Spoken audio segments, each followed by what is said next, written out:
អាគមខ្មែរមានអ្វីខ្លះដែលខ្លាំងពូកែជាការប៉ុណ្ណា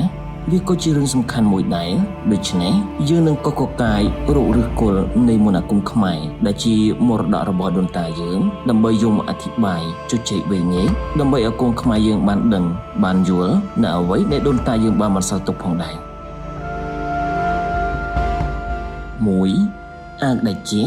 ឬអាវយន្តគឺជាអាវដែលមានគូយន្តគេថានិងបញ្ចុះអក្សរភាសាបាលីហើយនៅលើតួអាវតែមានអក្សរណូម៉ូអ៊ុអ៊ិស្វាសុអាវនេះតែងតែមានដំណំជានិច្ចគឺមិនអោយបោកនឹងទឹកឡើយបើពាក្យអាវនេះហើយត្រូវតែពាក្យឲ្យជាប់កាន់តែមានកែនកាន់តែពូកែស័ក្តិសិទ្ធិ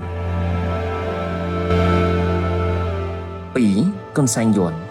គឺជាកន្សែងមហាទិមឬ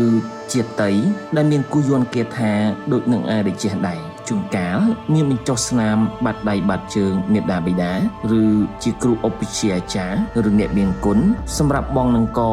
ឬក៏ជូតនៅលើក្បាលផងដែរ3ស្នាមសាក់បញ្ចុះយន្តគេថា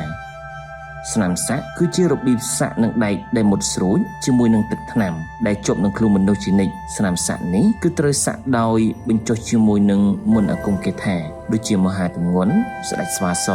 ព្រះនរាយណ៍យន្តគេថាជាដើម4កថាយន្តតែងតែធ្វើអំពីសំណប្រាក់ឬមាសដែលមានចារជាមួយនឹងយន្តគេថាបាលីមន្តអាគមសម្រាប់ពាក់នៅលើចង្កេះមនុស្សឬក៏ពាក់នៅលើកបើធ្វើរួចហើយគេត្រូវយកកថានោះទៅដាស់ដើម្បីឲ្យពូកែស័ក្តិសិទ្ធិ5អពន្ធគឺជាគេថាកាប់មិនមុនដោយប្រើបាលីនិងស្នាមសាក់អពន្ធដើម្បីដាស់ស្នាមសាក់នោះធ្វើបែបនេះដើម្បីឲ្យកាន់តែពូកែស័ក្តិសិទ្ធិ6មហាសំកាំងគឺជាការសូត្របាលីដើម្បីឲ្យមេឃមានភ្នែកបន្ទោលធ្វើបែបនេះគឺដើម្បីឲ្យសត្រូវស្រឡាំងកាំងនៅពេលនោះយើងមានឱកាសដើម្បីនឹងកាប់សម្លាប់សត្រូវវិញផងដែរ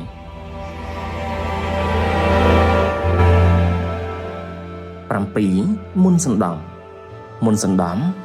គឺជាមន្តអាគមគេថាដែលធ្វើឲ្យខ្មាំងសត្រូវដេកលក់វេទមន្តនេះត្រូវបានប្រើដោយព្រះពញ្ញាភិក្តីសង្គ្រាម6ទ្រង់បានប្រើវេទមន្តសណ្ដំដើម្បីឲ្យទ័ពយួនដេកលក់អស់គឺដើម្បីទៅរំដោះព្រះមេដាជីជីថាទី3ដែលត្រូវយួនចាប់យកទៅបង្ឃុំទុកនៅលើទូកនៅស្ពានជ្រោយចង្វា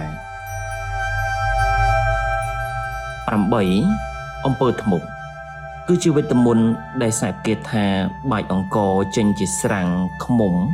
ឬក៏ផ្លុំឲ្យកាត់ជាខ្លាដំរីដេញតិចដេញខំបញ្ជាមិត្តបានអ្នកជាអំពើធ្មប់អាចធ្វើឲ្យអ្នកស្រុកហើមពោះស្លាប់បានភ្លាមដោយសារតែគ្រូធ្មប់មានភាពល្បីល្បាញដែលធ្វើឲ្យពួកគេគ្រប់គ្នាខ្លាចរអាតែបើយើងនិយាយអំពីព្រះបាទជឿនជុំកែវព្រះភ្លើងដែលជាអំពើធ្មប់ហ៊ានប្រកាសខ្លួនឯងថាគឺជាស្ដេចដែលបានដណ្ដើមរាជ្យបល្ល័ង្កបាននៅក្នុងខេត្តតាកែវ9មហារំអិលឬស្មិលគឺជាអាគមដែលធ្វើឲ្យខ្លួនឯងរអិលដូចជាខ្លាញ់អ្វីដែលសំខាន់អស្ចារ្យនោះធ្វើឲ្យខ្លួនមានកម្លាំងខ្លាំងដូចជាសេះឬក៏ជាដំរីផងដែរដំមេចាយគឺជាការមើលមេឃអាចដឹងការធ្វើសង្គ្រាមឈ្នះឬចាញ់នៅក្នុងប្រវត្តិសាស្ត្រដែលចូលមាសបានចេះស្ទាត់ជំនាញមន្តអាគមមេចាយហើយមិនត្រឹមតែប៉ុណ្ណោះក៏បានបង្រៀនដល់តេជោយោថែមទៀត11វិជ្ជាបំមាំងកាយគឺជាមន្តអាគមដែលសូត្របាលីដែលធ្វើឲ្យសត្រូវមើលយើងមិនឃើញ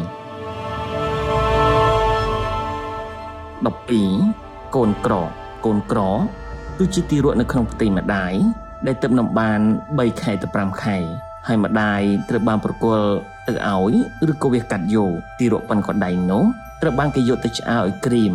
ហើយរាយមុនពុតសីមាឲ្យខ្លាចជាកូនក្របន្ទាប់មកព្រលឹងទីរក់នោះវល់តាមជួយយកអាសាម្ចាស់របស់ខ្លួនព្រលឹងនេះត្រូវកា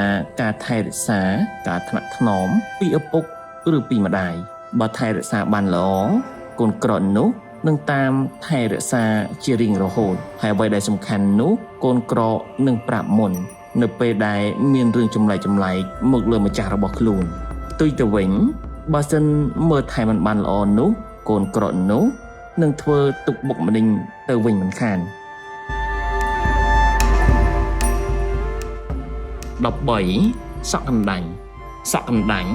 គឺជាសក់របស់ស្ត្រីឬបុរសដែលកណ្ដាញ់ជាប់គ្នាដូចជាសំបុកចាបសក់នេះភាគច្រើនជារបស់មេមន្តឬមេស្មឹងហើយខ្មែរយើងជឿថាសក់កណ្ដាញ់នេះមានឫទ្ធិបារមីពូកែស័ក្តិសិនណានិងមានគេតាមថែរក្សាផងដែរបើសិនជាមានសក់កណ្ដាញ់មួយប្រភេទនេះកើតឡើងកម្របំផុតគឺនៅក្នុងរោមយោនីរបស់ស្ត្រីកណ្ដាញ់ត្រង់រោមយោនីរបស់ស្ត្រីនេះគឺពូកែណានៅសម័យអ៊ីស្រាអែលដែលទាមទារឯករាជ្យពីបារាំងគេបានដឹងថាមានប្រពន្ធរបស់មេអ៊ីស្រាអែលម្នាក់ដែលមានរោមកណ្ដាញ់នៅត្រង់រោមយោនីនេះខណៈពេលដែលចេញច្បាំងជាមួយមេបារាំងម្ដងលោកតែងតែយកប្រពន្ធទៅតាមជានិច្ចដើម្បីការពារនៅពេលមានគ្រោះអាសន្ន 14. ចាយកាច់ចាយកាច់គឺជាភ្លុកដំរីសឬដំរីស្ដដែលបានចាក់កាច់ចោលនៅក្នុងព្រីឬនៅក្នុងដើមឈើរស់ដែលគេជឿថាវាជាវត្ថុត្រជាក់ត្រជុំការពារជំងឺគ្រប់ប្រភេទ